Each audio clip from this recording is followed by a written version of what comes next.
Hold on to your hats, folks. Brace yourself for some jaw-dropping news. In the wake of President Vladimir Putin's brutal invasion of Ukraine, Russia is once again in the hot seat for more sanctions.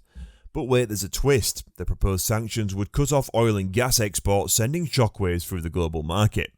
While this move might seem like sweet justice for Putin's aggressive actions, it comes with a catch. The stakes have never been higher, and the consequences could be catastrophic. Ukraine has been locked in a fierce battle against Russia's brutal invasion for years, but the tide's finally turning in their favour thanks to some key strategic moves by the West. The delivery of top-of-the-line military equipment from the US and Germany has proven to be a game-changer for the Ukrainian military, giving them the tools they need to stand up to Putin's aggression. But it's not just the tanks and other hardware that are making a difference. Export restrictions on critical military technologies have also had a major impact. By limiting Russia's access to semiconductors and other dual-use tech, the West has dealt a serious blow to Putin's military might. Of course, Russia is not taking these setbacks lying down. They are scrambling to find new suppliers for the equipment and technologies they need to maintain their dominance on the battlefield. But according to some research, gaps are beginning to emerge in their supply chains. All of these factors are coming together to tip the scales in the Ukraine's favour, but the fight is far from over. With the help of their Western allies, Ukraine is standing strong against the Russian invasion and proving that they will not back down in the face of aggression. When it comes to limiting Putin's influence, economic sanctions haven't quite packed the punch we were hoping for. Despite nearly freezing $300 billion in Russian central bank reserves, courtesy of the United States, Europe and other countries, Putin's ability to bribe his way through export restrictions remains intact.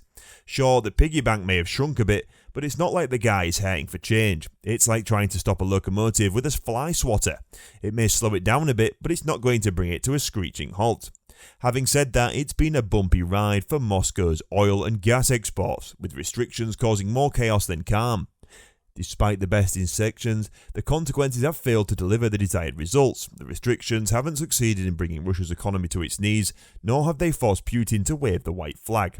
Instead, the outcome has left many scratching their heads and wondering what's next for this tumultuous situation. And then Western allies had a choice of either impose harsh economic sanctions or to cut off the flow of Russian gas and oil. They chose the latter, and while it did help raise energy prices, it also made Putin wealthier than ever before. The result?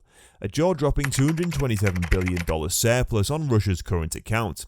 But the consequences of this decision were felt across the world. Inflation skyrocketed, and the cost of alternative energy sources was enough to make any European consumer's eyes water. Governments scrambled to reduce the impact on businesses and people, but that meant running up huge budgetary deficits. As a result, tensions flared between the haves like Germany and the have-nots. The economic divide widened and conflicts ensued. The world is a giant chessboard with various countries vying for power and influence. On one side you have the West with the US leading the charge, on the other you have China, a rising superpower that's eager to establish itself as a major player on the global stage. And of course Russia, with its vast reserves of oil and gas, is a key player in the energy market. The West has long relied on Russian energy to fuel its economies, but China is also looking to secure its energy needs, and Russia is more than happy to oblige, offering discounts on its oil to China-led emerging economies. For the West, this is a worrisome development. After all, China is its main economic and geopolitical rival, and the last thing it wants for its competitors to gain advantages. Cheaper energy means lower costs for Chinese companies, which can then sell their products at a lower price and outcompete Western companies. The West is well aware of these risks, and it is not sitting idly by. It's looking for ways to counter China's rise, including by diversifying its source of energy and investing in alternative energy technologies. But the fact remains that China is a formidable opponent, and the battle for energy supremacy is far from over. So the scenario is something like this. On one side, the Western allies who still believe that the pressure on Russia would be increased by imposing harsher sanctions on their hydrocarbon industry. On the other side, Putin's regime, which is facing a new challenge in the form of a decline in demand for their oil and gas. Who will come out on top? A recent analysis by the Kiev School of Economics sheds light on this epic struggle. The G7's top economies, according to the study, should consider reducing the $60 per barrel price restriction on Russian oil to $50, and possibly even as low as $30 or $35. Furthermore, the report suggests that Europe should stop importing Russian gas altogether, except for what passes through the Ukraine. Why the change in tune? Well, a study highlights the tide has turned. While last year Europe was heavily reliant on Russian energy imports, the tables have now turned. So who will win this war of attrition? Only time will tell, but for now, it seems that the West has the upper hand, with the potential to drive a hard bargain and weaken Russia's economy. Will Putin back down, or will he dig in his heels and hold out for a better deal?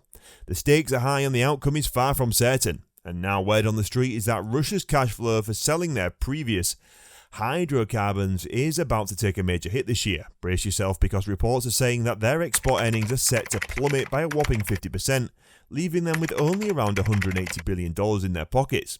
But wait, there's more. If you thought that was bad enough, imagine another $40 billion disappearing from their wallets in additional restrictions are imposed. 2/3 of that loss would come from decreased oil revenue, with the remaining third from lower petrol revenues. Chaos on the streets, sirens blaring, and robbers sprinting out of banks with bags full of cash. All of this could become a reality if the ruble takes a nosedive and prices skyrocket, leading to a surge in bank heists and capital flight. But what if the Kremlin retaliates with some countermeasures of their own? They might impose strict capital controls or even resort to creating money out of thin air. Such actions may seem tempting, but they come with a heavy price. The public might view them as an act of desperation, making Putin's administration increasingly unpopular. But wait, let's take a look at the flip side of the coin, shall we? As we delve deeper into Russia's gas transportation through Turkey, it becomes apparent that diverting the gas would be a monumental challenge. Nevertheless, the global price of gas could soar, and Russia could potentially redirect its liquefied natural gas exports from Europe to other lucrative markets. Alas, even if stricter sanctions were imposed, there's no guarantee that they would be enough to topple Putin's regime or bring an end to the ongoing conflict. History has shown us that there are certain regimes that can remain steadfast in the face of adversity. With their citizens bearing the brunt of the suffering, it's a sobering thought, but one that cannot be ignored. Not to forget that the winds of change are blowing, and if the cost of oil and petrol started to soar, the landscapes of the financial world would shift. The forecast would be a storm of anxiety over a possible economic downturn, inflation on the rise, interest rates soaring, and budget deficits spiralling out of control. The political realm would feel the aftershocks of these concerns, with politicians bracing themselves for a backlash. The pressure would be on to navigate these choppy waters and keep the ship state on course. And that's all for now. Thanks for tuning in to our finance video channel. At our channel, we strive to empower our viewers with knowledge and understanding of the financial world. If you haven't already, we encourage you to subscribe to our channel and turn on notifications so you never miss out on the latest videos. Also, feel free to share our videos with your family, friends and colleagues who may also benefit from the information shared on the channel. We'll see you guys in the next one. Until then, have a great day and bye for now.